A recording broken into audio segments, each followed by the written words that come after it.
Ms. Jenks. Chairman Roy, Ranking Member Scanlon, and members of the subcommittee, thank you for holding this hearing. I'm Rosemary Jenks, co-founder and policy director of the Immigration Accountability Project, IAP. As the name implies, we focus exclusively on immigration policy and how it impacts America, including our elections. IAP is also a founding member of the Only Citizens Vote Coalition. As you know, the Immigration and Nationality Act makes an alien who falsely claims U.S. citizenship, for example by registering to vote, or who illegally votes, inadmissible to the United States and deportable from the United States. 18 U.S.C. 611 also makes it a federal crime for a non-citizen to vote in a federal election.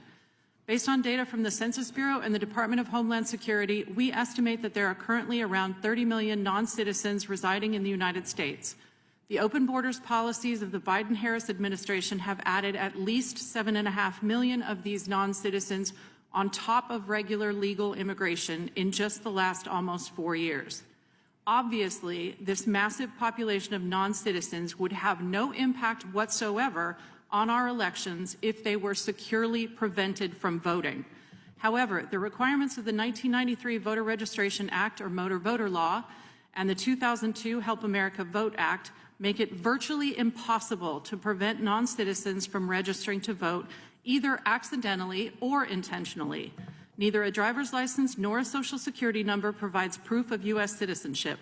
All 50 states and the District of Columbia issue driver's licenses, including real IDs, to lawfully present non-citizens, while 19 states also issue driver's licenses to illegal aliens.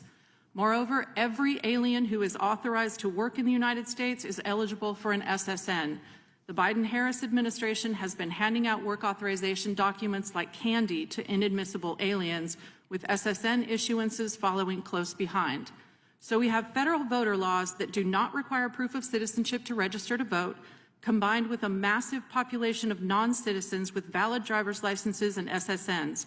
When you add to that President Biden's unprecedented Executive Order 14019, along with the huge network of NGOs receiving billions of dollars in federal, state, and local funding to provide services to the millions of illegal aliens being released into our country by the Biden-Harris administration, you have a recipe for fraud. There are strong indications that some of these NGOs are providing the aliens with voter registration forms. For example, the contract New York City signed with an NGO called Homes for the Homeless to provide migrant housing includes a requirement that the NGO, quote, provide and distribute voter registration forms to all persons, end quote. Imagine you're a new arrival to the United States with limited English proficiency. If a government official, whether at the DMV or some other agency, or an NGO paid by the government to take care of you, hands you a form and says, just check this box and sign your name, you're probably going to comply. And as soon as you do, you are guilty of a deportable criminal offense. You have essentially been entrapped into a criminal act by a government agency or NGO acting either with indifference or with nefarious purpose.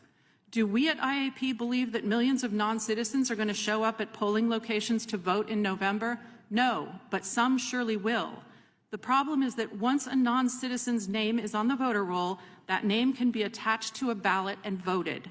In states that automatically mail ballots to registered voters, a ballot will be mailed to whatever address the non-citizen provided, whether it's the address of a migrant shelter, a hotel, a homeless shelter, or a residence. What will happen to that ballot and others like it? Will it be harvested, filled out, placed in a drop box? Opponents of requiring proof of citizenship to register to vote, including every Democrat on this subcommittee, dismiss those who support it by saying it is already illegal for non-citizens to vote. But they know non-citizens, including illegal aliens, do register and vote. Otherwise, why would H.R. 16, the amnesty bill that all the Democrats on this subcommittee have co-sponsored, explicitly allow DHS to waive illegal voting for amnesty applicants? Why would H.R. 3194, an amnesty bill that 3 of the Democrats on this subcommittee have co-sponsored and the Biden-Harris administration wrote, automatically waive both illegal voting and false claims to citizenship? Why is it okay if even one American citizen's vote is canceled by an illegal vote?